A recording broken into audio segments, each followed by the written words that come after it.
النفط السوري. يقدر احتياط النفط في سوريا ب2 برميل ونصف المليار.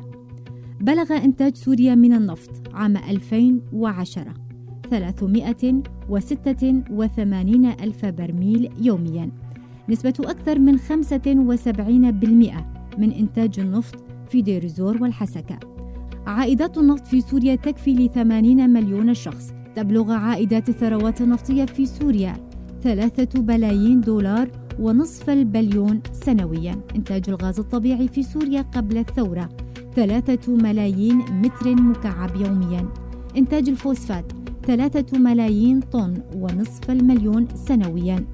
الصراع على النفط السوري يمثل للسوريين قضية حياة، إذ يعتبر النفط مورداً أساسياً للدخل القومي.